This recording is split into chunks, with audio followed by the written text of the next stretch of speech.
Hey, what's going on, everybody? Welcome back to another episode of the MindShare podcast. This show is sponsored by Kits Keep in Touch Systems, a two-time international award-winning marketing suite for sales professionals.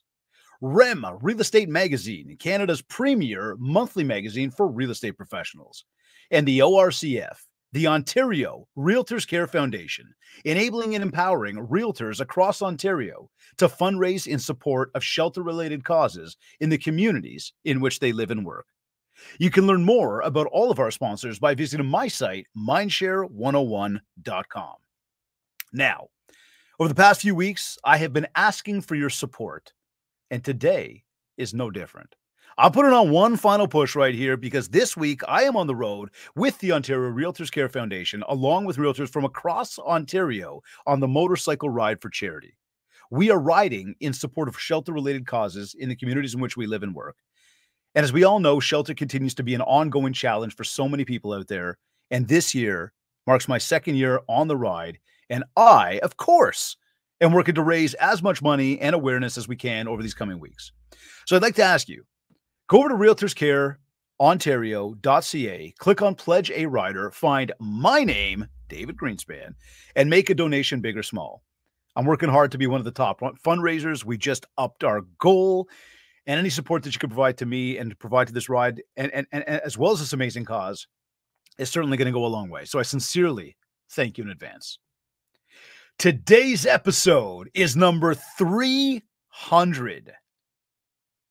He is a veteran, a 15-year veteran in the mortgage industry, holding key leadership positions, including executive C-level positions for notable retail and wholesale lenders, and a former Retail IMB co-owner. He's the Chief Growth Officer, Executive Growth Coach at 2020 Vision for Success Coaching and Consulting, and Broker CMO's founder. Recognized as an award-winning mortgage marketer and a highly sought-after speaker, he has earned accolades such as Top Mortgage Professional by Yahoo Finance and USA Today, NMP's Top 50 Most Connected Mortgage Professionals, HousingWire Vanguard, and more. His expertise has been showcased at major events like Gary Vaynerchuk's Agent 2021, Inman Connect, NAMB National, Mortgage Mastermind, and AIME Fuse, among others, solidifying his status as a thought leader in the mortgage industry. Joining me on this episode of the MindShare podcast is Chief Growth Officer Jason Fraser. Jason, welcome back to the MindShare podcast. What's up, brother? Thanks for having me, man. 300, I can't freaking believe it, man. 300 episodes. Oh, man, I remember having this conversation at the very beginning, man, at the very beginning. So this is awesome. This is Bro, awesome. Dude, like talk about a milestone right here, right? Like I was just telling you before we got on air, Leanna and I were talking. I said to her, like, she mentioned that it was episode 300. I'm like, oh my God, episode 300. Like, where did that come from? And we were talking, and I'm like, look, I there's only one person I can have on this particular show. And like, this is no disrespect to anybody else that's been on this show. But it's only fitting that you join me for this, brother. Season 6, 300 episodes into the MindShare podcast. And for everybody that doesn't know, this guy right here is the man who pushed me to make this all come to life. And Jay, I don't know if you know this, bro, but since then, we've been ranked in the top 10 on iTunes multiple times. We've been ranked in the top 20 best podcasts for the real estate industry. And we are globally ranked in the top 2% of all podcasts. Now, it's important to note that although, getting started and the time involved wasn't as streamlined as it is today, to put some perspective in here, and this is for everybody right now, and I have to look at my notes on this because this is just, some good data here, but it takes a total of approximately 5 hours a week to make this show a reality. And that's over 1,500 hours that have been invested into getting 300 episodes. I don't know what the hell I was thinking when I listened to you.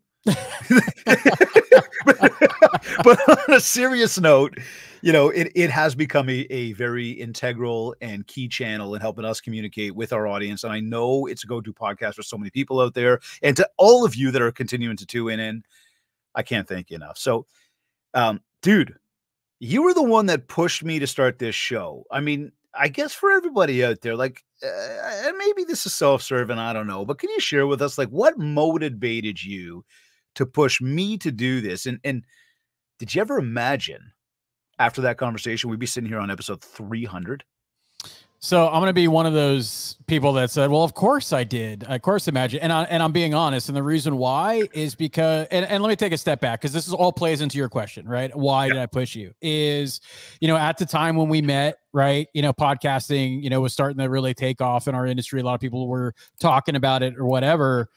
But and for your audience, this isn't gonna be a surprise to nobody, but David's got the spark, man. Like when you know it when you see it, and it's like that game recognized game. And the first time, and I'll tell a story because it all again plays into it, and I think people will find this is that David and I met at a speakers conference. Basically, it was a conference to help speakers be better, right? And it was called Deliver. And shout out to Andrew, right? You said Andrew Rim, Pugliato, right? And he said Rim. Rim. Jeff Lobb, right? Yeah, Rim. Yeah, You know Rim. that, right? I heard Rim, and I'm like, yeah, it's Andrew's thing, right? So the whole point is that so we had the speakers conference. So it was a room of like 15 of us and some pretty big names in there in the real estate side. Sure. And so I didn't really know too many people, and David I didn't know. And so we all had to go up on stage, and we basically just learned to be, put ourselves out there, be vulnerable, to learn how to be better public speakers, right? So David, thank God, David went at the end, right? Because a lot of us went on there. I went on there fumbling around, trying to figure shit out or whatever. David goes on there like he trains public speakers for a living, right? He went on there, and like at the end, like if you looked around the audience, everyone's face were like, what the hell are you even doing here? Like, what are you even? And I think that was even one of the people, because like we had a critique after each session. And I can't remember who it was. She was like, yeah, I got a question. Why the hell are you here? Like, why are you even doing this stuff? Because like it was Amy, right? Like, it was just like, what are you even doing here? Like, and because he just killed it. But the whole point of me saying that is that David had a spark, right? And so when you understand that someone has so much value to give, someone that can articulate it, someone that truly cares about what he's doing and is passionate and driven, it's like when I see because my job is growth, right, as a coach and whatnot. And even though I wasn't doing that back then, my job was still growth and still had to be the best. And when I saw someone that like, hey, you on a podcast would be fucking awesome, right? Like, excuse my language, but I don't know how we kind of roll here. But if it's good, if it's MindShare, then cool, right? Like, but you're like, man, you'd be fucking awesome. Like you would crush it. You would do good. You have a great voice, right? You have a great presence. And here's the thing: did I know you'd be at episode 300? Absolutely, because you don't go half-ass on anything that I've ever seen you do, right? You didn't like dip your toe in something or like dabble. Is like, you're going to go all in on it. I remember having this conversation, like a podcast, like let's do this and do that. And I think, you just mentioned the rankings and stuff, and that's freaking awesome that like you're getting the credit and that you're getting the push from it.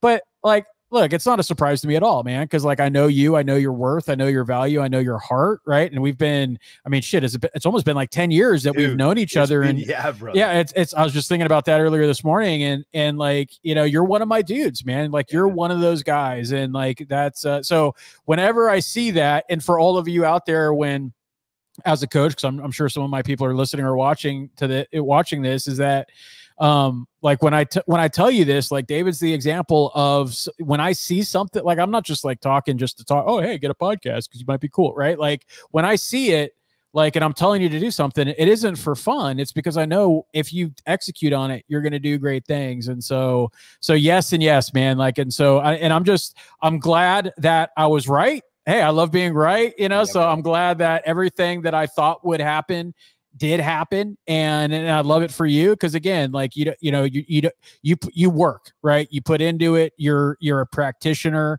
And I think in a world of mediocrity, especially in our industry, is you want to see those people like you rise to the top.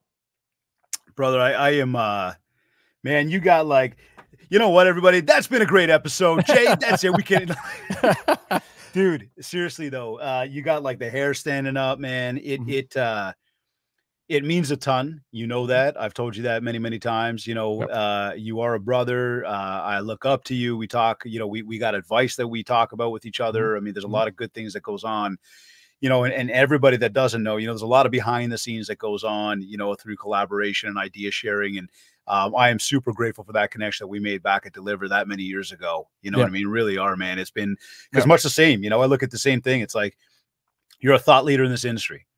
You are incredibly well connected, incredibly well respected.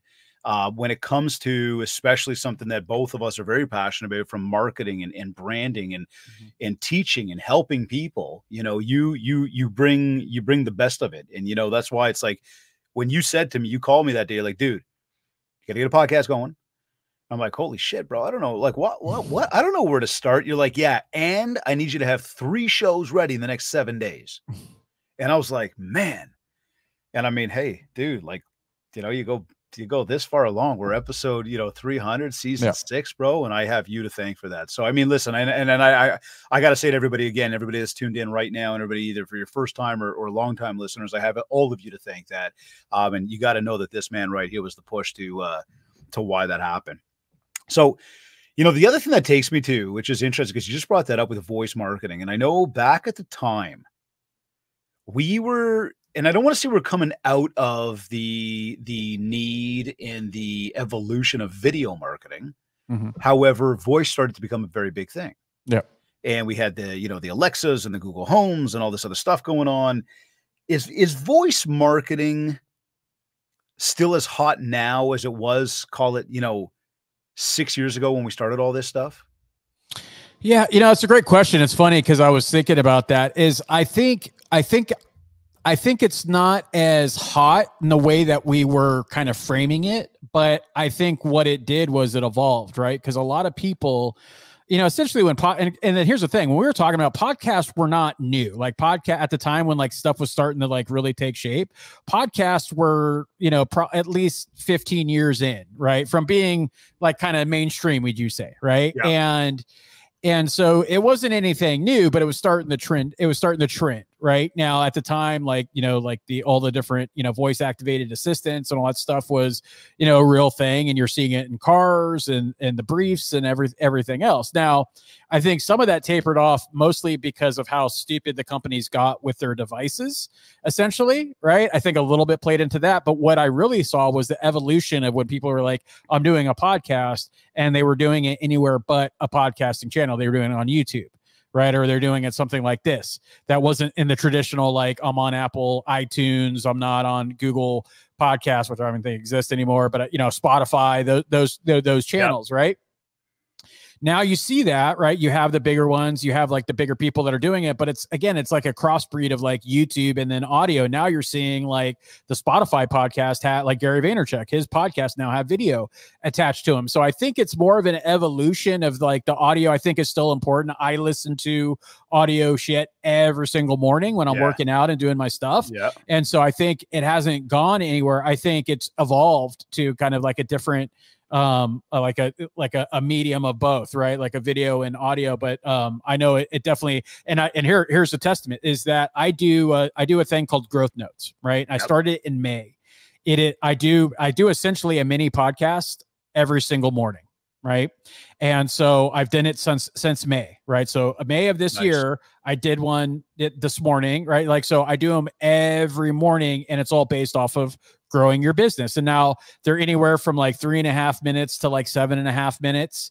And it's just an audio note that I deliver via text, right? So I have subscribers, I have a little bit under 700 subscribers that subscribe to this, that I send a daily audio, right? And some people are like, I'm writing a book based off of these growth notes that will be out in December, right? That's my plan, is hopefully to have it in December, right? And so like, and it's a daily audio of growth. And it's basically me sharing what I'm learning through my own growth, because I have my own coaches that I learn from that help me be the best version of myself. And so it's the notes that I take from them and lessons that I've done from that, my past coaching, things that I'm just doing as a coach. So it's like sales tactics, marketing, mindset, like everything, right? Anything that I think is going to help people.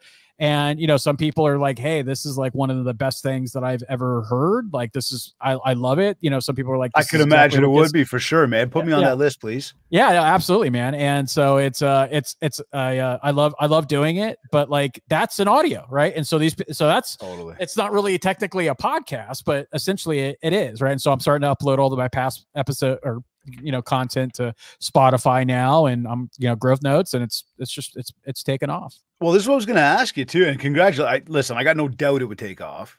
Typically speaking, everything you do takes off. I was going to ask you about that too. Like when we look back and I think to myself, again, I'm putting in perspective, like 300 episodes, a weekly episode over the past 6 years. I'm going, and I guess I'll ask you that.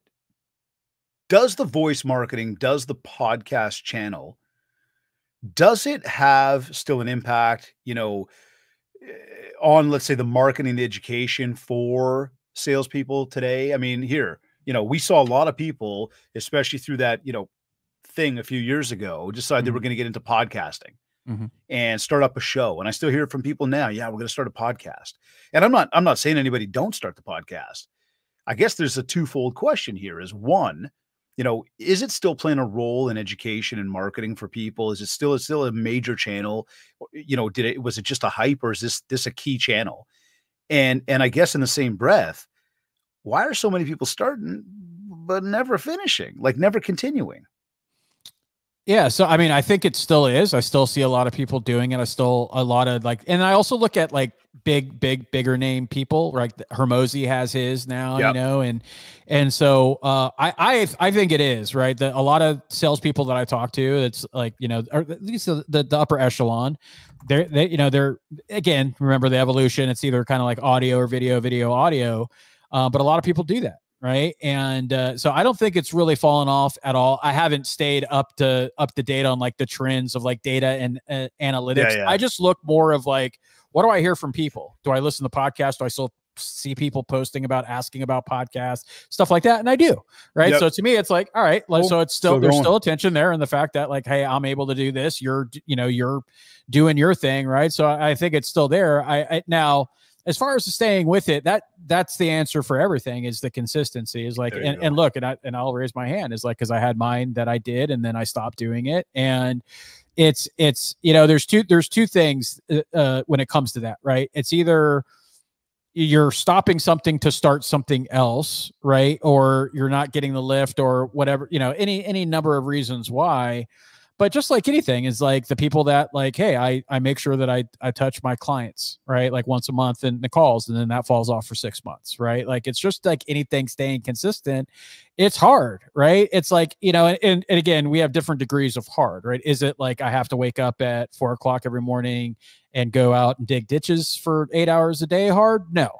Right. But human beings like variety, like doing the same thing day in and day out all the time.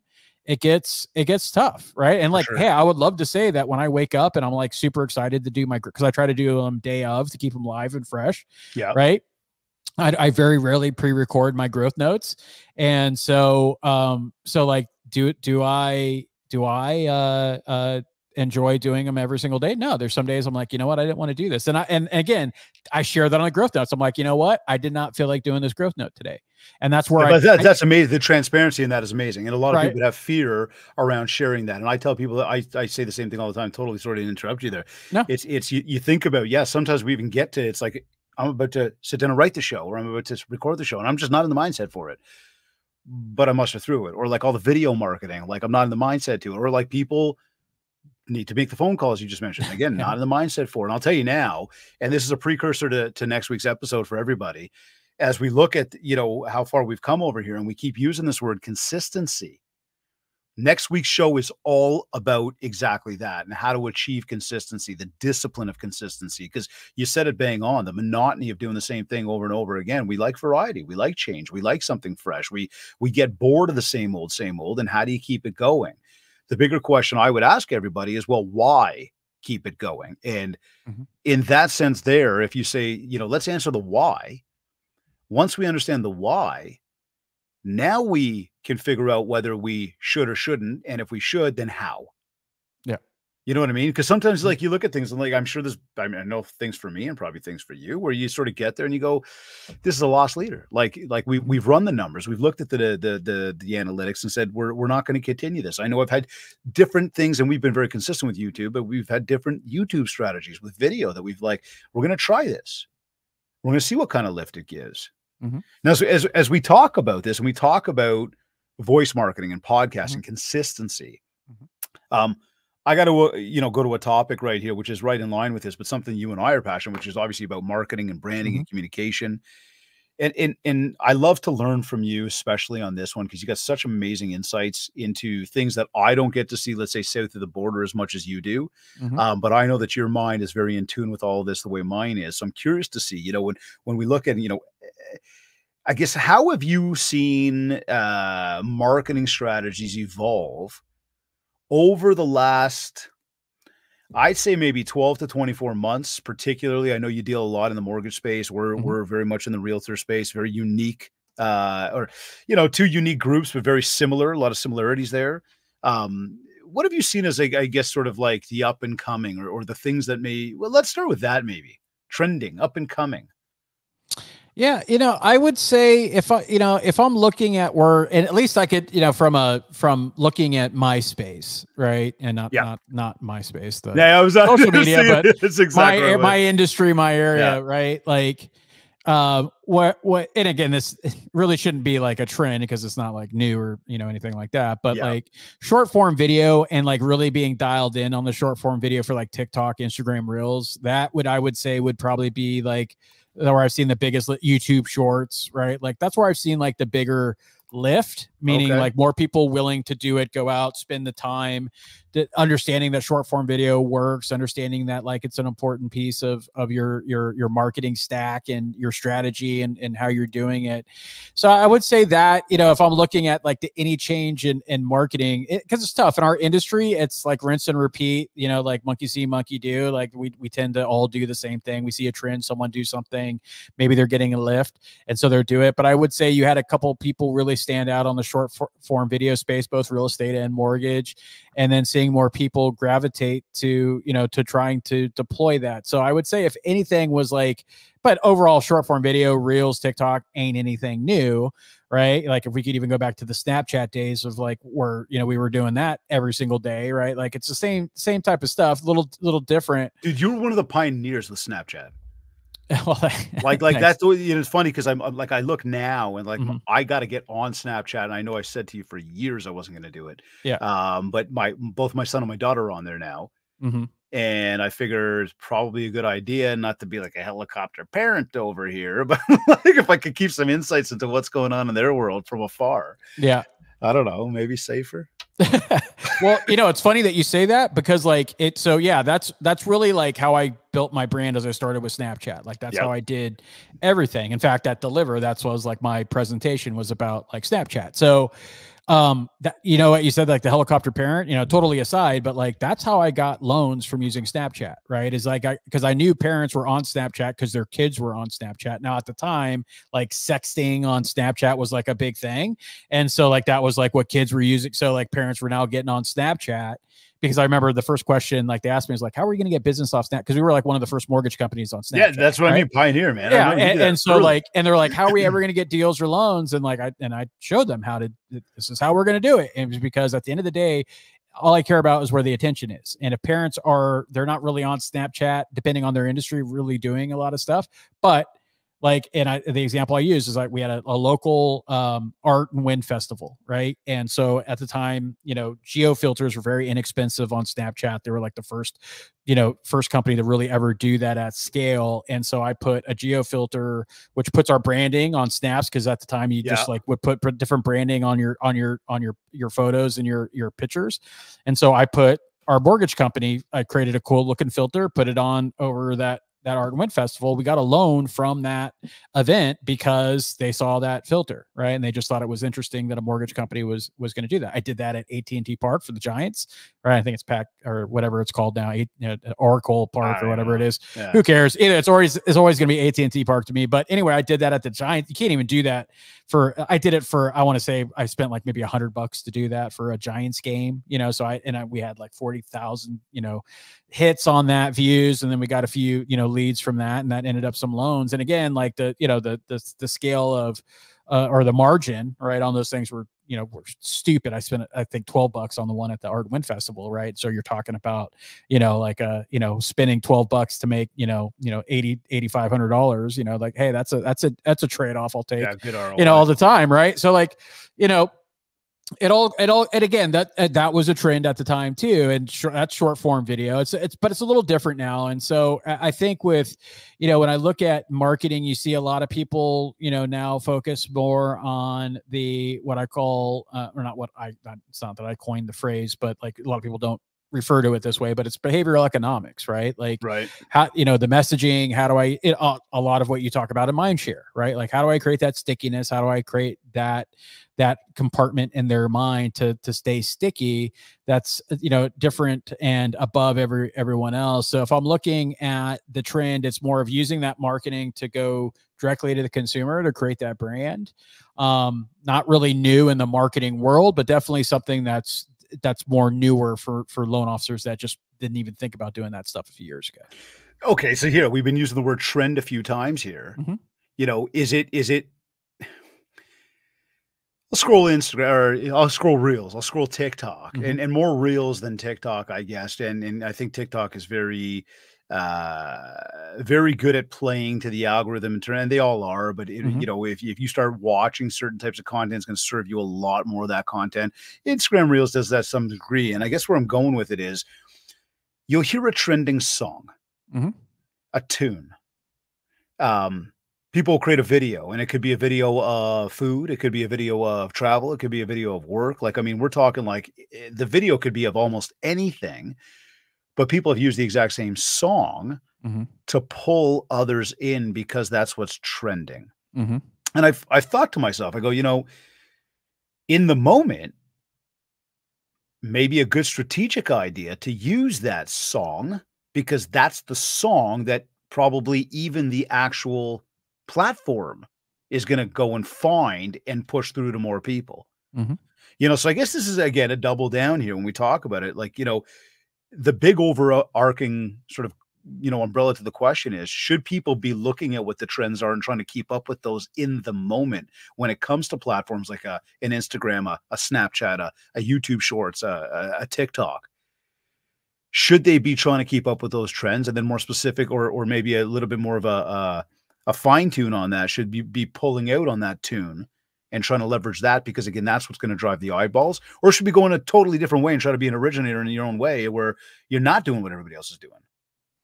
What do you see working? What's your thoughts on that? Does the question even make sense? Yeah, no, it does, because it's, again, I'm big on pattern interrupts, right? So like doing the same thing as everyone else, there's really no value in that. Now, the caveat to that is, when you're talking about what is the platform going to reward? What is the platform going to amplify? What is the platform going to help you grow?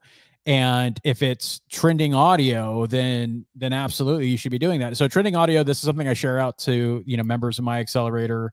There's one every week, right? So there's new trending audio every week. And so I share out the trending audio to them so they could use it in whatever that is, because the trending audio is a great discovery mechanism for other people that don't know you, right? It's the people you don't know, right? Okay, and and that's a good way to connect on there. I know I've discovered people through the trending audio because I look at the audio and who else is using it and whatnot.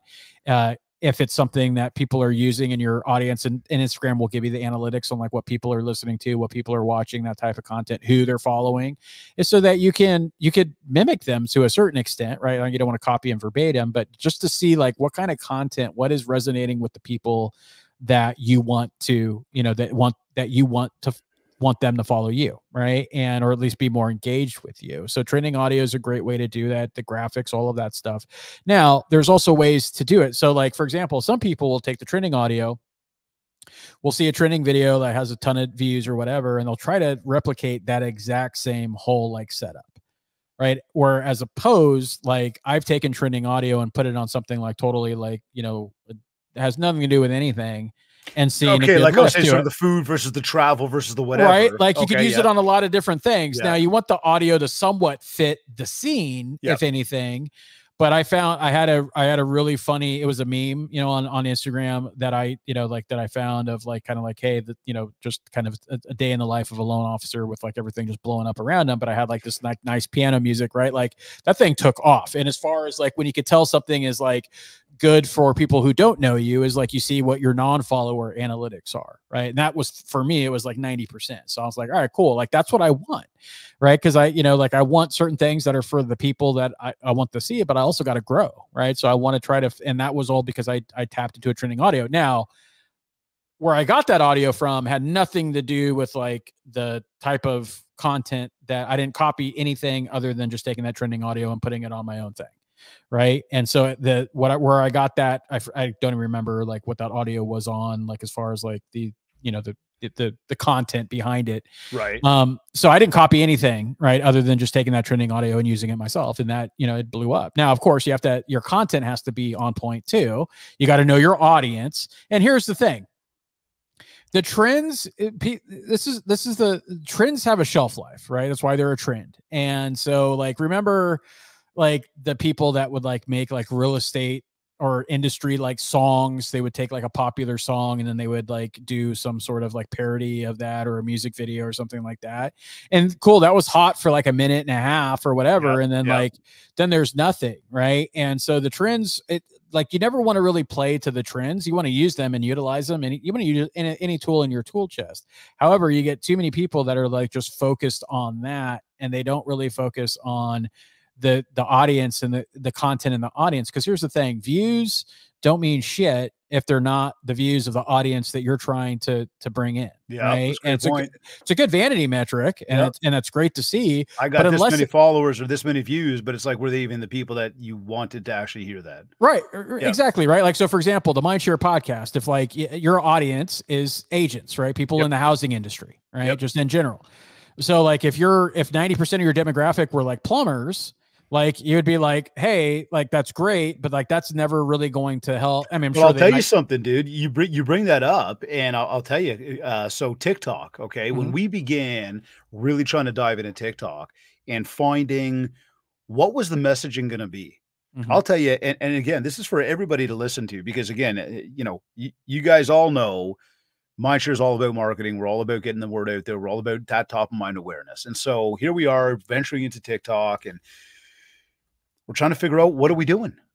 And at one point, it started getting to a point where I was doing these like rants, and I was ranting about something. And I mean, I got a lot of rants that I go off on, but I mean, the reality is the topic itself, it was garnering views and it was garnering an audience and comments. But when you look at the topic and you look at the audience, you go, but that's not who we are. And that's not who we were trying to attract. So although it was effective and working, it actually wasn't in line. It just wasn't in line with what we do. And we had to adjust, and we did adjust, and we're still finding our way. I mean, do we have it right? I don't know. Right now, we're comfortable with what we're doing. We're seeing good metrics from what we're doing, but it doesn't mean that, and just to what you just said, it doesn't mean that, you know, you shouldn't be paying attention to what's next, or looking for that next opportunity, right? Or that it's going to continue to work even. Right. Now, as we say that, you know, beyond the trends, what channels are you seeing right now in today's landscape, you know, for our audiences, this housing industry, as working, as tried, tested, and true when it comes to building MindShare? Yeah, I mean, I think when it comes down to it, actually, I just posted about this like a couple of days ago in my success group, and that was, everything works, right? Guess what? Physical mailers, those work. Yep. Cold calling works. Flyers work. Door knocking works. Farming, all of the stuff, even the stuff that you would consider like ancient shit, it all works. Now, How effective it is the juice worth the squeeze based off of the results you're getting? That's another question, right? I know loan officers that use any number of channels and have been their own measurement of success based off of how they get into it, right? And so, but here's what I will say, like when you say like tried and true, like the tried and true is you got to create conversations, right? And that's where I would say that, like, regardless of channel, and again, to me, it's like, it's a given, it's table stakes, right? Like, you got to know your audience, right? You got to have the messaging, you got to know who you're trying to reach, right? But after that, it's the understanding that your marketing is to do one thing and one thing only, right? Well, and also understand that your marketing shouldn't be having like 5 different like objectives. It should be one piece of content, one objective, right? But ultimately, your marketing focus is to create a conversation, period, right? Not to get views or engagement and all. I mean, that's all important. But if it doesn't create a conversation, because conversation is how you make your money. Yep. If it doesn't create a conversation, then it isn't working, right? And that's the barometer. We always try to overcomplicate it with all these different things and, you know, algorithms, this and that, and all that other stuff. But ultimately, it comes down to your messaging and content, understanding your audience and saying, I want them to raise their hand and say, he's talking about me. He's speaking directly to me. That's my challenge. That's my obstacle. That's my, you know, whatever it is. He knows where I'm at, right? Or she knows where I'm at, whoever, right? And again, I need to take the next step to have a conversation, because that's the only way it works. If you are just putting out content, the tried and true stuff would be like, I have flyers, I'm doing all this other stuff. Okay, is it creating conversations? Like, is it working? I think it's working. Well, based off what? Feelings? Or do you have like analytics and data saying it's working, right? And if they don't, then it's not. To me, my definition of works is that it's dependable and repeatable. Meaning, if like I need to create some leads, some prospects, so I could start filling my pipeline, I'm going to do X, Y, and Z, right? Because it's dependable and repeatable, and I know it's going to get me there. So like examples of what would you consider something like that then for you, let's say, or for even the people you're helping? Yeah, absolutely. So like if I would say, like, and again, some people it's not dependable or repeatable, just depending on how they how they do it. But here's an example. Like we mentioned short form video, right? Yep. I have someone that, I used to be a client when I was working in the lead generation space. And so one of our clients, and he still is, right? His name's Josh Dobson. Great, right? Generated thousands of leads, right? Like not just overall, but like monthly, right? The guy is consistent and crazy on like TikTok and Reels, short form video, right? Another one is Neil Dingra, right? What they do, their strategy and whatever, it's dependable and repeatable. It works for them, right? It's generated, millions of dollars in income for them based off of doing that. To them, their process and system is dependable and repeatable. A good friend of ours, Karen Carr, right? Yep. Her YouTube strategy, right? Dependable and repeatable, right? Now, I would say overall, YouTube's probably the best dependable and repeatable strategy that you could deploy. It's one that a lot of agents and loan officers aren't willing to invest the time in doing. But it's a dependable and repeatable strategy. I know, like, me putting out content consistently is dependable and repeatable for me. This podcast is dependable and repeatable. Right, exactly. Right. Okay. That if I do a podcast episode, it's going to help me one way. It may not help me like instant gratification.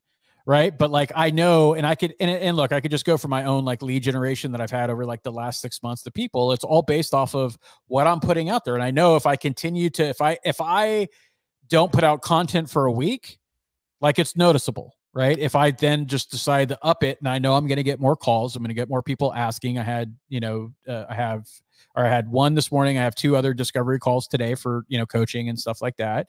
And it's all based off of me going out and doing what I do. And I know that if I do these things, that I could depend on it and it's repeatable. And I know I will get some traction, whether, in the next 30 days or the next 90 days. What do I care? I'm just stacking for the future too, right? And if I continue to do it, guess what? That means that 30 days in the 90 days, if I do it for the 30 to 90, what does that mean? That means that every 30 days I'm getting the same results, right? That's what consistency brings you, right? Because again, I was about to bring that up and say therein it lies again when you say what's the biggest mistake that anybody's making.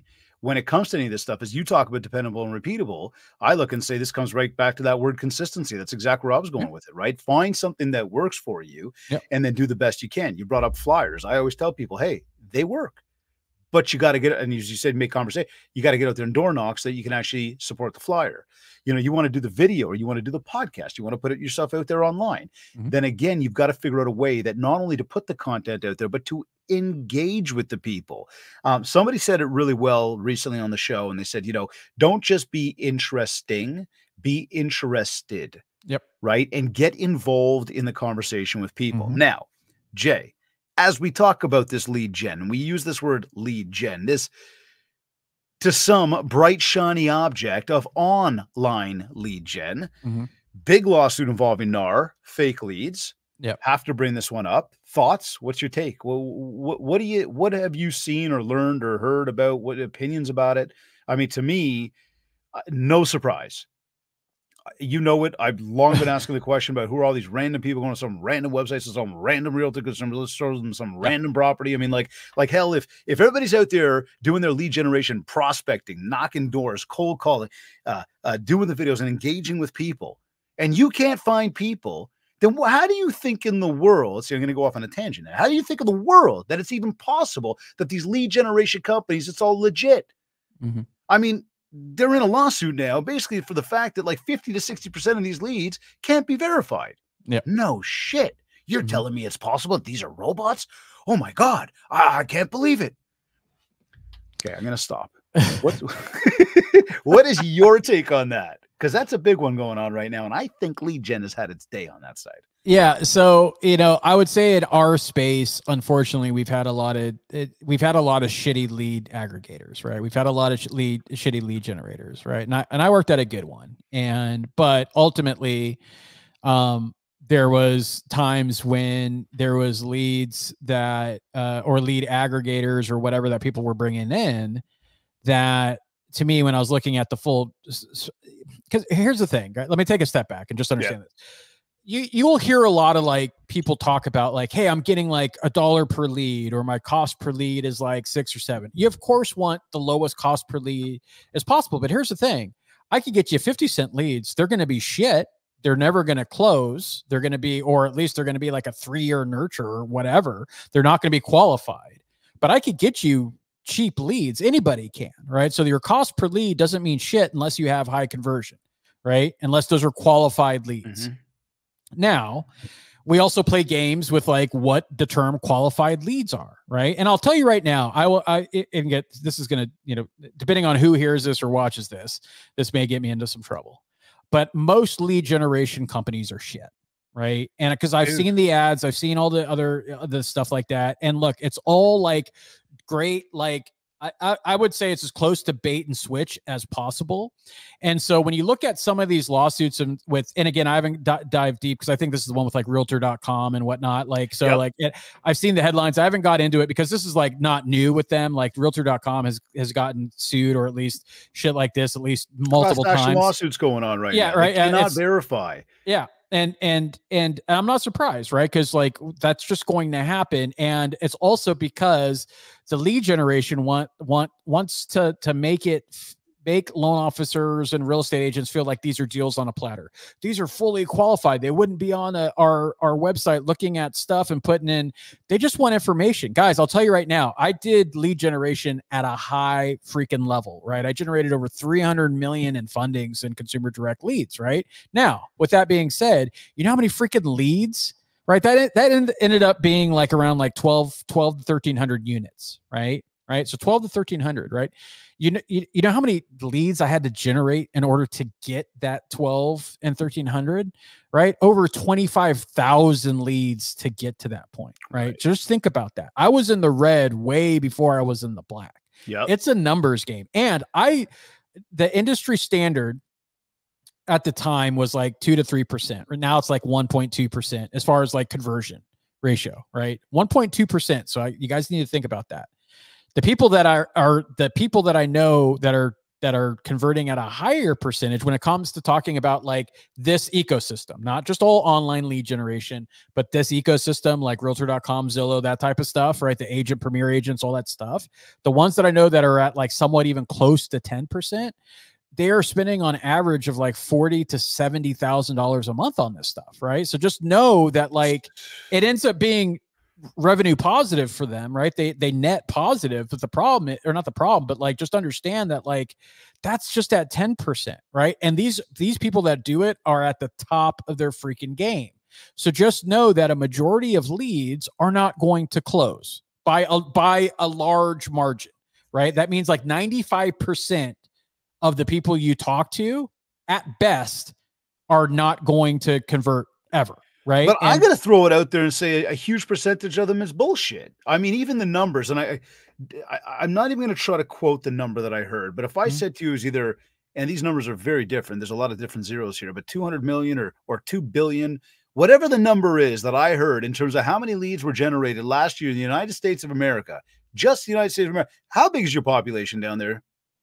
We're at, I think, 350 billion. Right. So we're saying about 60%, not billion, 350 million, 60%, million. 65% of Americans went online to find somebody to help them with, like, really? Does anybody really believe this shit? Well, that's a thing. And I think I said billion, but 370 you million. Said okay, sorry, 350 million is million. Sorry, not billion, not million, right? Like, okay, so, and that's what I think the world population is like 8 billion. But like, so anyway, but here's to your point. Let me put it this way. Right now, here's the thing: there's an incorrect assumption that like these people are on there looking to find someone to help. So that's the first thing that people need to understand. The people that generate forms, like, again, I gave you the stats, are going to be tired. They're not going to close. And here's another stat. Right now, forget about that one. That was a telling one. I'll take you back to 2019 when they did the study of how many leads were sold to real estate and the housing industry as a whole. Right. In 2019. So in the United States and again, it's changes just because of, the COVID years and everything else what happened. But up to 2019, the average amount of real estate transactions that happened in the United States was around like 5.5 million, right? 5.5 million transactions are done really on average in a given year. Right. So just write that down. 5.5 million. Right now, of that 5.5 million, like 53% of it is known brand, referral, database, people type transactions, or 53%, right? So that leaves you 47%, right? So let's just call it 50%. So that means 50% of those transactions were not. Now, not every one of those required real estate financing, right? Some of them were all cash deals. Doesn't really matter to agents, but matters a great deal to loan officers, right? Because it's not a real estate financing. So I did all the math. I came up with it somewhere being around that, like when you took out all those people, the referrals and stuff like that, it ended up being like close to like 2 million, right? In the money people, qualified people. You know how many leads were sold in that year? 150 freaking million, right? That's my point. Yeah. And that's what I'm saying. Now, here's the thing. When you sell a lead, and I'll give you 5.5 million transactions, there were 150 million leads sold. Yeah, exactly. Right. So that means best case scenario. And guys, guess what? All those 2 million were online leads. You know what I mean? Like, so like, that's what I'm saying is that like, they weren't like, so those were lead aggregators that sold leads. Right. So here's the thing is that when you buy a lead and you're like, I don't want to attract like that, that lead will become a lead again. Right. You'll buy that lead again. It's just, it's just the nature of the business. But here's the thing is that when you're looking at the number of leads sold and the amount of transactions that are actually like capable, this is what people want to understand, because everyone thinks like, hey, I'm good at follow-up. I'm good at first contact. I'm good at all these things. That's great. Just know that even if you're at the tippy top of your game, when you're coming to buying leads, that you're probably going to be in like 3 to 4% conversion, right? Like, I'm talking like I was at 5, right? And I was pretty damn good, right? Yep. And I wasn't spending nearly as much as like the top one, because it's a numbers game, right? So just know that most of the leads that you buy are going to be shit. They're not going to be qualified. You're going to get crap. You're going to get people that just do it, right? Like and here, guys, like look, I didn't do. There was times when there was people and this was when I was younger, guys. So this is probably when I was like 22, 21 to like 20. So there would be people like that I would fuck around with, and I would like I would fill out a form in their name or something like that, just as a joke.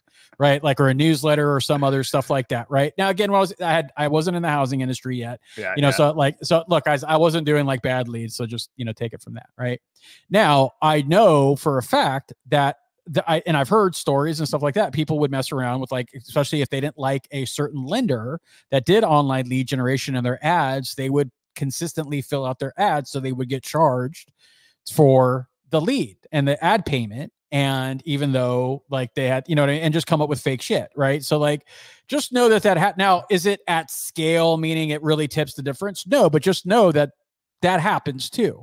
And then like you mentioned, you have bots and other things and scammers and all this other stuff that are trying to figure out like how they could try to like trick that into making, some money or whatnot. Right. And it does happen. So like, just know that most of the leads are not going to be qualified. Most of the leads are not, and a majority, like at a high amount, are not going to close. They're not going to convert. They're not going to do any of that stuff. And so now I think the lawsuit and again, I didn't get into the depth of it, but the last one that I saw was because that Realtor.com was kind of like certifying that these were like qualified leads, that they had like that these were like real people or whatever.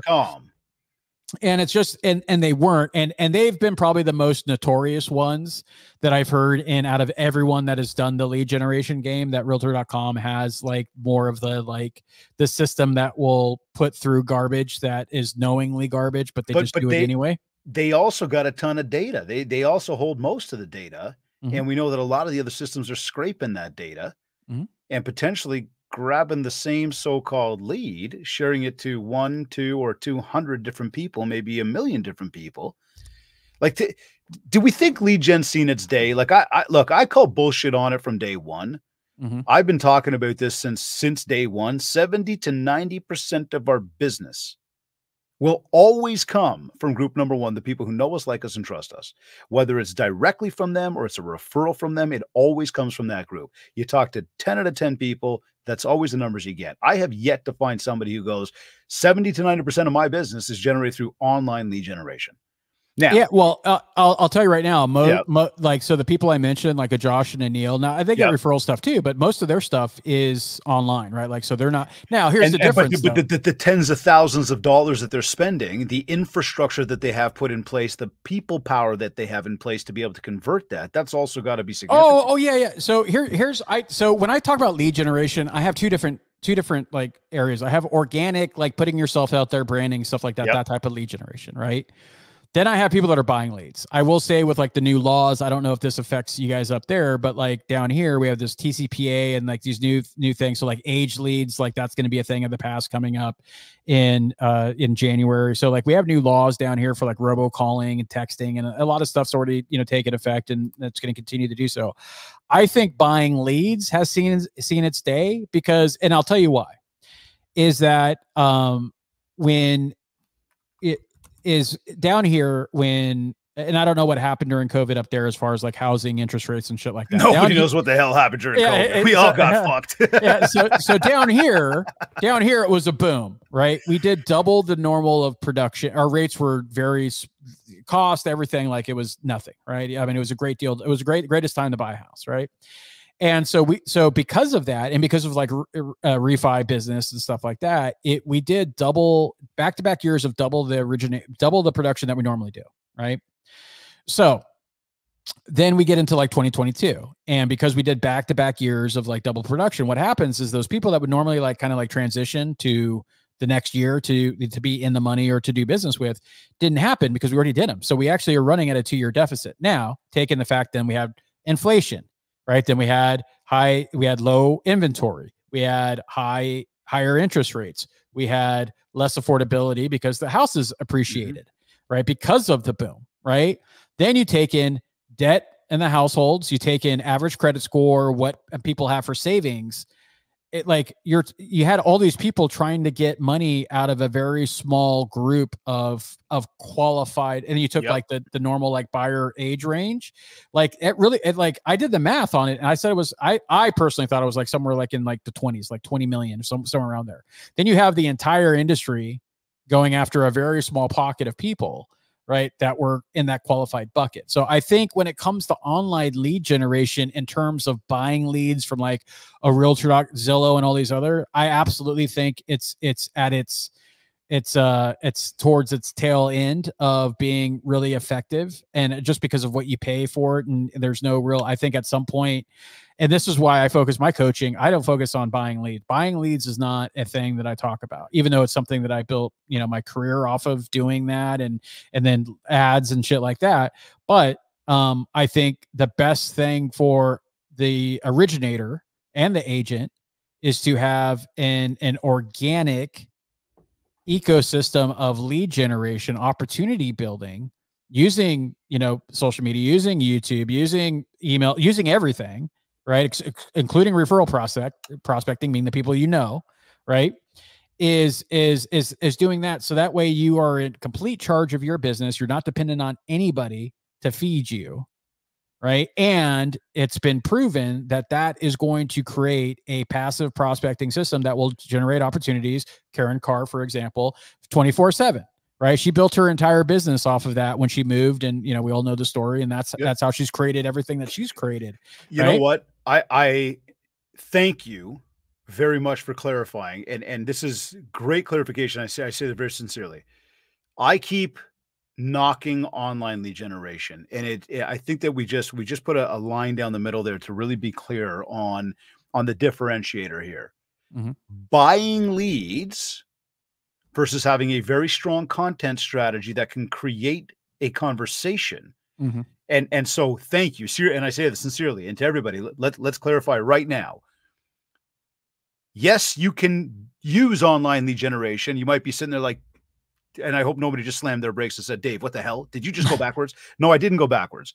What I'm saying right now is the online lead gen component of having a content strategy, doing videos we've been talking about today, doing podcasting as we've been talking today. And I just have to pause right now because I just saw my Instagram feed come through, because we are live on Instagram right now. Our buddy Jeff Lobb just joined. Jeff nice. Lobb, we are saying what's up. We already dropped your name earlier today. We talked about the Deliver Conference, so we just want to let you know that. I see that you're here, brother. It's good to see you. Sorry. Let me come back to this now. Creating video, creating podcast, having a content strategy. All of the above, these are all channels that you're going to leverage through an online strategy, which can therefore, yes, generate a lead through an online channel. So that's all possible. Yep. And I would suggest to everybody that instead of, and there was the line right in the middle was, instead of paying for leads, be consistent, have a strategy, do something to get out there and create communication, create a conversation. And I'll say to everybody, you want to generate new leads, think about engaging one new person a day. One. That's 365 new people a year, and those will be some of the most quality conversations you could possibly have with anybody. Yep. Now, as we talk about, sorry, go ahead. No, I was going to say, and it's also, people are like, well, I know someone that's great. Like the people that I know are great that are doing like organic online lead, kind of like what we're talking about, like the good online lead generation, right? Like that's their focus. You know what I mean? They're not like doing it passive, right? Just like you, if it's like you are a belly to belly person and stuff like that, like you got to work at it. You got to do what you got to do. The people that I know that are successful in like the buying lead space, they, like we mentioned, systems, processes, a team, appointment setters, like they have all of that built in. So can it be successful? Sure. But here's the thing, like when they get slapped, like if something happens, or because I knew one guy that's like, oh, online lead gen. And then when the TCPA stuff started to happen, and then they had to opt in, they had to do these things that just created extra like friction and barriers, like his business went off a cliff. Right? You don't ever want to be in that position, because when you're buying leads, you are beholden to other people. That's right. You have no control over the cost of those leads, the quality of leads, or anything of that nature, or how those leads are even coming in. And I've seen some of these shitty ads that people do, and people go in and they're like, hey, I'm like looking for this program. I'm like, oh, well, I don't have that, but let me talk to you about this. Guys, like it's definitely a different world, but also know that you got to spend more. There's a lot of great people that I know that do great on the lead buying, but like I mentioned, they spend like, you know, upwards around like 40 to like 70 grand a month. It's huge right? infrastructure, and man. it's a huge infrastructure and do it, but they've built that into their world of doing it. But like, that's not for the, you know, the 8 sides a year, you know, agent to, you know what I mean? Dude, like most of the people that we deal yeah. with, most of the people we deal with in our industry, most of them are entrepreneurs. They're business people. They're like individuals who just haven't got that kind of infrastructure, that kind of backbone to be able to do it. And that's okay. And that's why I always come back to your biggest source of business is always going to be from that group number 1, that contact list, and working it and following up with it and belly to belly with people, and just keep adding somebody new every single day through a variety of different channels, and you'll have more opportunity come your way. Now, as we talk about content, we talk about online, we talk about trends, we talk about marketing and you know, mastering magnetic marketing. You know, one of the things that's trending right now, it's a bright, shiny object, AI. And I would say that there's some fantastic uses for it. I would also say that if I take myself way back to a conference that you and I were at many, many years ago, when they started touting about chatbots, and then all of a sudden the same conference started touting about online lead generation, you know, it's like, I see the same roller coaster going on now where we're talking all about AI. And, you know, the struggle that I got with that is, first, AI has been integrated into a whole ton of technology for a very long time. The uses of it, sure, they're increasing. The way people are leveraging it, and there's some very cool tools to it. However, most people are not techie enough. Most people don't fully understand what it's all about, but now everybody wants to incorporate it. I mean, I saw a commercial where Google was talking about the brand new Pixel phone and how it's AI integrated. It's got AI. And I'm thinking, dude, I got an Android and I got WhatsApp and Instagram and God knows whatever else. And they all got AI assistants these days. So Google's leveraging the fact that it's AI to say, come and buy this phone. I spoke to somebody the other day who tells me they got a CRM system. Oh, it's great. Oh, yeah, it's fully AI integrated. I'm like, oh, what are they doing with the AI? Well, we're not really using that part of it. But, and I'm like, oh, so just bright, shiny object. Jay, what is your take on this bright, shiny object of AI? Yeah. So I'll be the first to tell you, like, I love it right now. I love using it. I love utilizing it. But here's the thing is that I'm a geek, right? So like, and I'm an engineer by trade. So like, I like getting into the technology and the weeds of this stuff. Now, here's the thing. Most of the shit that you guys hear about in our industry, that's AI this, AI that, it ain't AI. Right. It's automation. And they're using that as like a way to say AI. It's not truly AI enabled like a ChatGPT and some other ones. Right. And even then you could even make the argument that some of those aren't really true AI either. Right. In the truest sense of the term. Right now, it's definitely cool stuff that it wasn't around before and you could do a lot of stuff with it. I use it all the time for things right now. The same, but just like you said, with like automation, you know, like, hey, my CRM's AI, and like, really, it wasn't AI enabled like 6 months ago, and there was nothing added to it to make it AI enabled. So, like, are you just talking about the automation that does that, or even worse, like you said? And this is the key to what you just said.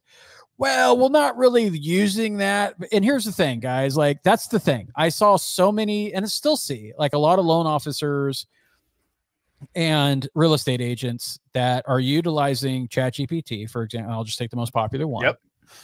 And I do stuff with it. And then they're asking me, how do you do all that? And I'm like, have you taken 10 minutes, just 10 minutes to learn, watch YouTube videos or anything on how to properly utilize the tool? Right now, here's the thing. I have the same conversation. I had the same conversation 6 years ago. I had the same conversation 10 years ago, right? Hey, we just rolled out a new CRM. Great. How do you use it? Are you taking any time? Like, I don't use it. I didn't find it valuable. Why not? Well, tell me why you didn't.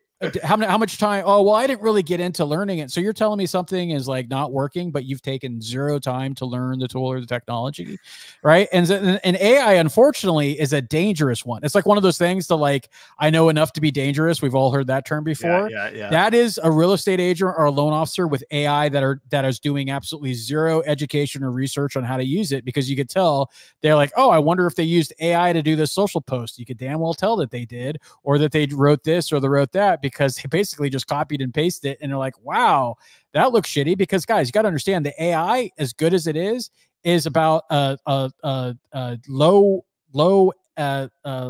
rent copywriter, right? Yep. And it's not great.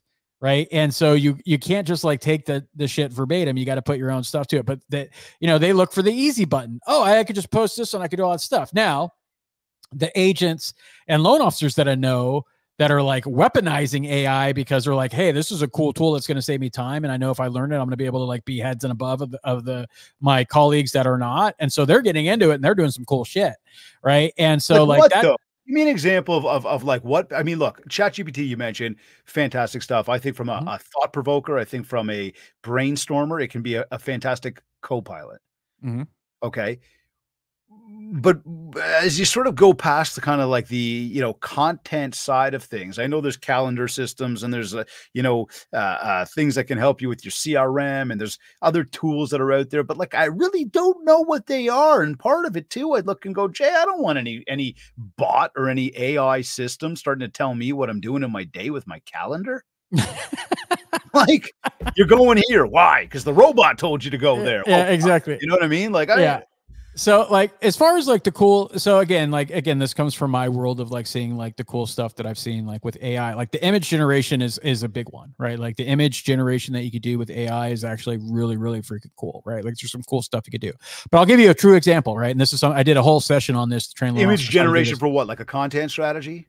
Or just like, hey, I need a content of like, I need a picture of like an old couple in front of a house, right? Okay, with like, something like that, right? Like, and it will generate something that looks pretty damn real, right? Now, here's an example of like the cool stuff that I've seen loan officers be able to do. Now, and this is the thing that like they wouldn't, without AI, they're either hiring someone to do it, because they would never, ever be able to do it because they're just not like, they're not good copywriters. They're not good like at visualizing this stuff or whatever. They also is the lift to do these things would be so much that they're like, I'm not going to do it. Right. But I'll give you an example. Right now, if I did like I'll give you two examples. One is I created like an ebook, a guide. I called it an ebook. It was of like hidden areas within, Dallas Fort Worth. Right. And, I did that. I generated all of that content for AI. Right. And then I talked to someone that lived in that area, said, hey, is all this legit? They're like, yes. Right. So cool. AI came up with all the different things, came up with the format. I created blog posts. I created tweets. I created Facebook posts. I created all of that stuff with that. And it happened, almost instantaneously. Right. So like from a loan officer perspective, if I want to do like lead magnets and some other cool things that are hyper local and that stuff, I'm not going to be able to do that just from scratch, right? Like an AI assistant tool will help me create all that and actually write the content and things of that nature. So cool. Now here's another thing is like, now that you can create your own GPTs, I have this one GPT now that was given to me by my buddy Scott Shang, who's like an AI master on this stuff. And so like, and he geeks out way more than I do. And so we spent the day together. He was at a conference. We just hung out, had lunch and stuff like that. So he's telling me he was giving me all like the background of all the like the cool AI shit that he's doing. So he gave me his GPT that he created with his brain. Now, for those that, and a lot of you, your listeners aren't going to know who Scott is, but Scott basically, he built his entire business blogging, right? As a mortgage broker. He blogged and he was getting, he sold his company. He sold his Find My Way Home. He sold it. He's getting 20, 30,000 hits a month, right? On this all organic blog, just, understanding SEO, understanding blogging, articles, that type of stuff, right? So this GPT now is that I could take a video transcript of anything, plug it into the GPT. It's going to create me 2 SEO optimized blog articles within, a minute, right? Yep. So that's great. So again, just think of time savings on that. Then it will also create social media post. It will create all these different pieces of content that if I'm looking at it from a real estate agent or a loan officer's perspective, there is no way I was able to do that. So to me, that's like a cool thing is that like, instead of that loan officer or agent not being able to do that at all, or having to pay money to someone to do all of this stuff who would have charged them, thousands of dollars to do all of that stuff, they now could get it. And technically you could use the GPT for free. See, right? So like now they're able to do all that factor to it. Yeah. That's where it's like, it's a time saver. It helps you like bounce things off. Another loan officer, created a GPT, and he basically programmed it so that it would be like for you to practice your objection handling. Right. So it would say like, hey, I'm trying to sell this loan. I'm trying to, talk up to this person about, being their listing agent, their buying agent. And so you go in then and you're like pitching your services, and they come back and ask you questions. And then it gives you a score of like how well you did. So like, if you don't have someone to like role play with you or whatever, to try like, practice your stuff or your messaging, this will do you, it will grade you and stuff like that. So there's like, those are the cool things that you could do with AI, or then plug it in the Zapier and have it, spit out certain messages based off of logic. Like we're at like, you like baseball, right? Baseball. We are in the batter's box of AI right now. We haven't even stepped up to the plate. Like, no, we listen, are just, I'm with you there. Yeah. I had a conversation with somebody last year about that, and he said to me, he said, you can't push back. He goes, that's like pushing back on the wheel. Exactly. Yeah. Right. So it's okay. So where is it? So let me ask you this then. For anybody that's tuned in right now, that's going, okay, AI, for me, and understand everybody right now where I'm at, to me, this is going to help you tremendously with your content strategy, from executing to brainstorming to bouncing ideas off of. Jay, as you just said, from objection handling, that's not content strategy, but with the right prompts, you can play the game. And there's a lot of very cool things you can do. Yep. Anybody who's sitting here right now going, I'm still really fucking lost, and I really, need to do better. When we just, to kind of wrap the AI part up here, what would you suggest to anybody as an action step today if they're like, well, I want to learn more.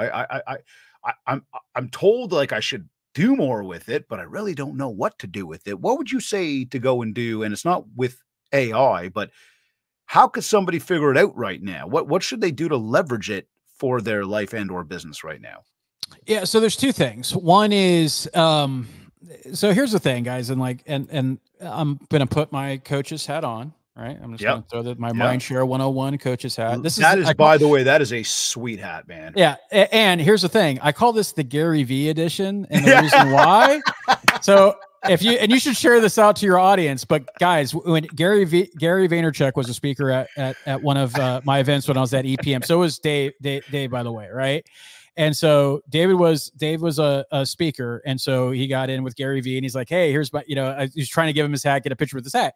Gary V decided to rock it. And so when you see his keynote on stage wearing a backwards black hat, it's the MindShare 101 hat, right? So anyway, just a quick aside. That was cool. I remember after the fact, I went up to him, like I gave him a shot in the arm, and I'm like, dude, that was fucking cool. And I looked at the two bouncers he had on either side. I'm like, oh, these guys are big. And then he just hit me back. He's like, I knew you'd fucking like that. I'm like, oh yeah, he rocked it on stage. So that was cool, right? So he got way more out of it than just like taking a picture with it. But here's the answer to this, right, guys? And again, I say this with all due love and respect and everything else. Guys, we don't have a knowing problem in our industry. Like, we have a doing problem. And here's the thing is that, like, this is 2024. If you don't know where to go to learn how to do this stuff, then you got some big challenges, guys. YouTube, right? Look it up, right? Check it out. Google, right? Maybe you've heard of it. And guys, like, you could find 1,000,001 tutorials from a real estate agent, from a mortgage professional, right? From anybody on there about how to use ChatGPT, how to use AI, how these people are utilizing AI. There's workshops, there's trainings that I paid for trainings to learn for people. I've tapped into people that I know that are like Scott, that are like rocking AI. I've gone on YouTube to learn how to do certain shit. And then here's the biggest thing. Play around with it, come up with some crazy idea and try to figure out how to make it work, guys. Like, we have gotten into like the experiment. Like, we don't want to like experiment. We want everything just handed to us and just ready to go. It works. And I don't have to do any freaking work, guys. Like, this is why you're going to lose compared to someone that does want to like put in here. I'm not telling you to spend your whole life doing it, but just spend a freaking hour, right? Spend an hour. Just went through my mind when you said that. Alexander Graham Bell, Thomas Edison, the Wright brothers. If they just had it handed to them, well, no. If they didn't tinker and try and fail and then try again and then try again and again and again and again and again and again, we wouldn't have planes, we wouldn't have light bulb or electricity, we wouldn't have, phones. So what you just said, you can't just be handed to you. If you don't want to work for it, you can't just expect it to be delivered to you. Yeah. Like, I mean, that's the thing is Great that point, I think Jay. in our industry, it's, yeah, we've gotten out of that stage, right? We've gone out of the stage of actually like willing to do it. Like, and guys, and that's what I'm saying is that like, if you don't know to go on YouTube to look on how to like learn something, then I don't know what to tell you, right? Like that should be just second nature. Yeah. Right. Going on Google. And here's the other thing. You want to learn how to use it? Guess what? You could use the damn tool itself to teach you and train you how to use the damn tool. Right. Like that's what AI is about. Right. So like, guys, like you shouldn't. And look, I get it. And here's the thing. Don't think that for 1 second I'm not empathetic. I'm passionate. I'm driven for you to win. Right. This is about me winning. I'm a coach. My success only comes with the success of my members. Yep. Right. Period. Right. So just know that when I'm saying these things, it's because of my passion to see you win and to stop lying to yourself and telling yourself excuses on why you can't do something. Right. And just know that like, it's not really that hard, but here's the thing. I get that it's overwhelming. You don't do well with technology and all these other things. But here's the thing is that if you're going to give yourself those limiting beliefs, then guess what? You're going to have a limited life and you don't want a limited life. I don't know anyone that wakes up wanting to be average. Right. They want to be whatever version of that is success. Right. It doesn't mean like they're making billions of dollars. It could be like, hey, I'm making like 70K a year. I'm able to, I'm able to take care of my family, vacation, whatever it is. Right. Your version of happiness is success. Right. Mm-hmm. But the point is that like whatever that happens to be, you got to be willing to put in the work and effort to get to that point.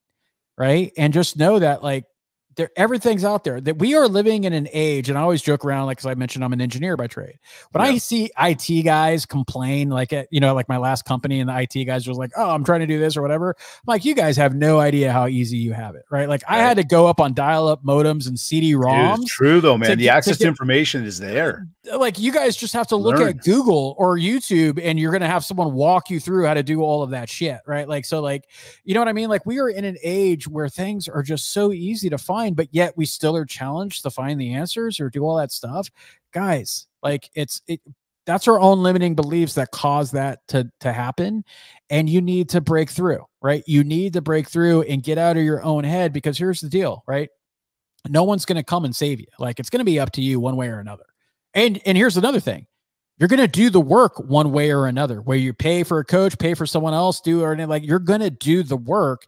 The question is how hard do you want it to be? Do you want it to be like super, like, just let me stumble over everything and figure it out? Or am I going to reach out, go to YouTube, spend time on whatever it is to actually find the answer, so I could change the delta of time to get where I want to go and decrease that by like 80%, right? That's really the choice that you have. Buddy, we've been speaking on this episode 300 special about mastering magnetic marketing. And we talked about industry trends. We talked about success strategies for both realtors and mortgage professionals. I think we've covered the gamut today. When you look and say, we've talked about the two different audiences being the people we know and the people we don't know, how to connect with both of them. We've talked about the fact that, you've got a ton of different marketing ideas out there, from the online to the offline. And we dove into online lead gen. We dove into content strategies. We talked about AI today. We've looked at, you've brought up even flyers and mailers and emails. We've talked about the belly to belly and the importance of that. And I think what you just said right there at the end is that at the end of the day, it's going to come down to, what you need to do on a daily. And in fact, maybe I'll ask you that in sort of a summary there. What would you suggest as daily actions for everybody tuned in? Again, as we talk about all this marketing, and I want to say to everybody right now, beyond just listening to the MindShare podcast, follow this guy. Okay. Go over to Insta. I know it's at The Real CMO. Follow him, talk about thought leader, talk about marketing, talk about ideas, talk about brainstorming, and just, really hitting home with some blunt delivery. Make sure that you're following Jason through the different channels that are online, so that you can get another opinion, another way of looking at it. Because as you know, with me, I'm very real. I'm very blunt about things. I'm not sugarcoating stuff. I'm not pointing you in a direction that doesn't have impact. And I'm not telling you this is the only direction to go. What we're trying to do is hit home with some real life actionable tools and things that you can be doing to really truly grow you and your business. And in this case today, it's been very much around marketing. So Jay, what would you suggest as daily actions, call it non-negotiables for anybody who does want to build and maintain more relationships with just more people. Because naturally, one, it's going to make you a happier person. Two, yeah, from a business perspective, sure, it's going to feed the bottom line. Yeah. I mean, I think at the end of the day is, you know, cause like guys, the actions are going to be particular to how you're running your business and things of that nature. But here's the thing is that you should be touching your database every day. Understand this difference. Stop calling them your past database or your past clients. They're your clients. You should be talking to them. Love right? That. You don't need permission. You should be talking to them. You help them. You serve them. You're not selling snake oil, right? You're not trying to like, you know, put them into a bad situation. You're trying to help them. So every single day you should be you should be going through your database to stay in touch with your clients, right? That's action item number one, right? Number two is every single day. Cause here's the thing is that I always look at, and I know David will appreciate this, but when you're talking about the people, you know, right? Every single prospect or person you talk to, especially a client, is that should be 5 other introductions that you get from that one person. And guess what? Every single connection, positive connection from that 5, guess what? Should breed you another 5, right? And then another 5, another 5. If you really like put time into understanding that and just do referral prospecting 24/7, like you're going to create all the business that you can handle, right? If you want to do that, right? So you should be but at the bottom line is you should be having conversations with people every single day in one form or another, right? Whether it's I'm spending an hour a day engaging with people on Instagram, Facebook, whatever, TikTok, right? Instagram, Facebook, probably a little bit easier on the engagement piece, right? I should be reaching out to people, my clients, right? I should be consistently putting out messaging and content out there to create conversations. You should be doing everything and anything that you can to create conversations for yourself every single day and have conversations, right? Like David mentioned, like if you just talk to one person new every single day, that's 365 people. If you're planning on being on this business, right, for let's call it 5 years, right? That's over 1,500 people that you're going to know in 5 years that are new. Right now, if you take that power of 5 to each one of those people, then what do you have? Right?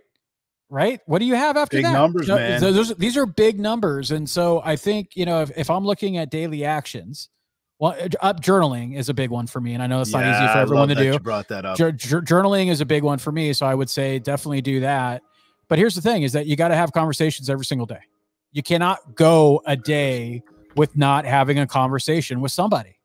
Right? Somebody that's going to move your business forward, right? So a client, having conversations with a client is going to move your business forward. Yes. Right. Is having a conversation with a leader, a prospect going to move your business forward? Yes. Having a conversation with a real estate agent.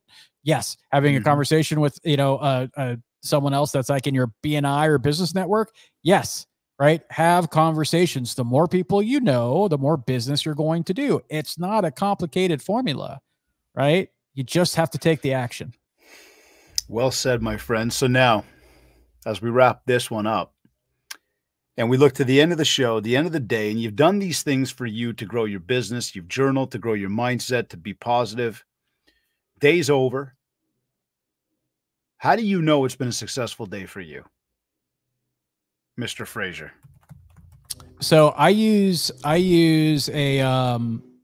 so I did a program called 75 Hard. I don't know if it ever caught on. Dude, I remember that. Yeah, I remember. Yeah, so I did 75 Hard, right? And so for those that don't know what 75 Hard is, it's you do, and this goes into like the getting tired of doing the same thing every single day. 75 Hard is it's not a fitness challenge. There's a lot of, now I lost over 60 pounds doing it, right? But it's a mental toughness challenge. Now, what you do is you do 2 workouts a day, 2 45-minute workouts a day. One of them has to be outside. You read 10 pages of a personal or professional development book. You stick to a diet, no cheat meals. You take a progress picture, right, of yourself, no alcohol. And you do all of this for 75 days straight. Now, no exceptions. There's no like, hey, well, I could try. Oh, sorry. And you drink a gallon of water every day. Right. So I did this for 75 days straight. Right. And I was over what the catalyst for me was, like, I was like 315 pounds or whatever it was. I was ballooned up. Right. And so I was like, you know what? I can't keep living like this. I can't keep doing it. I had been listening to Andy Frisella, is the founder of 75 Hard. He's the founder of First Form, big, big fitness company in the States here. And he has a podcast called Real AF. And he had the MCEO experience or project, right? Before that. And so I did that. And so from doing that, I learned one of his main ways of growth was called the power list. And so what it was is the power list are 5 critical tasks that you do every single day. And if you do those 5 critical tasks, and it's not like tasks could be like, oh, I took out the trash. Like for example, calling your clients would be a critical task, right? Okay. Like calling 1 client, 2 client is an example. Now, the purpose of doing that is if I do those 5 critical tasks every single day, at the end of the week, I look in, did I do that every day? Great. I won my week, right? If I did that, I won my day. Now, these tasks should be so much that essentially is like, hey, if I did my 5 critical tasks by noon, right? Then like, hey, I won my day. I'm good. Everything else is just gravy. So that's how I choose how I win my day, is I have my power list that I go through, and it's non-negotiable. It's my power list, my critical tasks. I do that every single day. And then if I go through that, I win my day. Now, here's the thing. You're not going to win every day. Some days you're not going to get to your critical tasks or whatever. So don't think that like I win every single day, right? Maybe I'm 3 out of 4, maybe I'm 2 out of 5, right? 3 out of 5, maybe I'm 2 out of 5, right? But the point is that I'm striving to do those every single day. I'm not perfect. Like, I'm going to fall off just like anybody else. Yeah. But the point is that I have it. I have my barometer of success and how I'm going to win my day and ultimately my week. And here's the thing. You do that for 4 weeks straight, 5 weeks straight, 10 weeks straight. Do you think your business will be better? Do you think your life will be better? Do you think you'll be happier if you keep winning and stacking those wins? Absolutely. Hands down. That's the process of mapping that we teach our clients, from a stage, from a group training, from a coaching perspective, mapping, right? And if you understand what you're mapping out every day, you've got a destination and you map it out properly, you're going to get there. And then, you're going to win the hour, you're going to win the day, you're going to win the week, you're going to win the month, you're going to get to where you want to go. Yep. So my man, final words, any words of wisdom to help everybody get out there, build more mind share. Where can they connect with you and make sure that they stay in tune with what you're up to and all the amazing value you provide on a regular basis?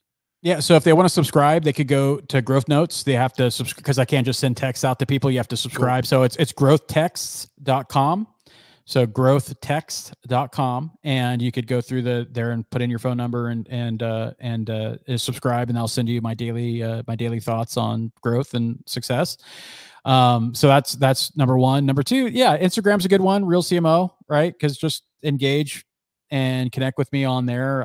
Facebook, everywhere else, there too. But ultimately, like the growth text could do that. And if you're a licensed, I do have a few Canadians in my accelerator. But I am the #1 mortgage marketing community on School. Now, the thing is, it's not going to work for agents. It's only available to licensed loan officers, but it's on School. It's called BMX to Broker Marketing Accelerator, and it's free right now until the end of this month. But that's where I share a lot of, free content and stuff like that, success calls and things of that nature to help you win, and doesn't cost you anything. But those are the 3 areas that you can connect with me on, and look forward to, connecting with whoever. And, I'm here to help. My purpose is to help, right? Solve problems and help people. There it is, guys. You heard it again. The word help. It always comes down to some of those people that are the most successful out there. And we do not define success by just how much money you're making. Moreover, the mindset that you've got and the way you operate in a day. And Jay, we talk about help. I thank you, brother. I thank you for all the help you've provided to me over the years that we've known each other, the guidance, the mentorship, the collaboration, the thought-provoking conversations we've had, the fact that there's been times where I've said, hey, I'm going to do, and you're like, dude, don't even go near it. And there's other times where you're like, bro, you have to be doing this, just like you pushed to do this podcast. So a big thank you for it all. Thank you for joining me today. And again, a major thank you for helping me and pushing me to achieve sort of this milestone right here of episode 300, brother. Again, if it wasn't for you, this show didn't even come to life. So I'm grateful for you, bro. I thank you for joining us today. Well, hey man, thank you for having me. I appreciate everything that you said. And you're, like I said, you're one of my dudes, man. I love you, man. And Likewise, anything brother. that I could do and to help, and you know, it's been my privilege and pleasure, and I'm blessed to call you a friend. So Likewise, bro. Likewise, buddy. I can't wait to connect again very shortly, man. Thank you very much for the time today. Absolutely, man. All right, buddy. You are either watching this episode or you're listening to this episode. Maybe you're watching it. You're on your favorite podcast platform. Maybe you went to my website, mindshare101.com. Please be sure to take a moment to go to www.realtorscareontario.ca/ride to donate today. Again, this ride is happening this week. We are on our final push right now to raise as much awareness and as much money as we possibly can. Every little bit counts. So once again, that's www.realtors with an S, realtorscareontario.ca/ride. Also, please don't forget to leave a review of this podcast at www.ratethispodcast.com/mindshare101. Connect with me on Facebook, on TikTok at mindshare101, and on Instagram at David Greenspan 101. I want to say a big thank you to Kids Keep in Touch Systems, REM Magazine, and the ORCF, the Ontario Realtors Care Foundation, for sponsoring this episode. This has been another episode of the MindShare podcast. Thank you, everybody, for tuning in. Now go make that donation. Thanks, everybody.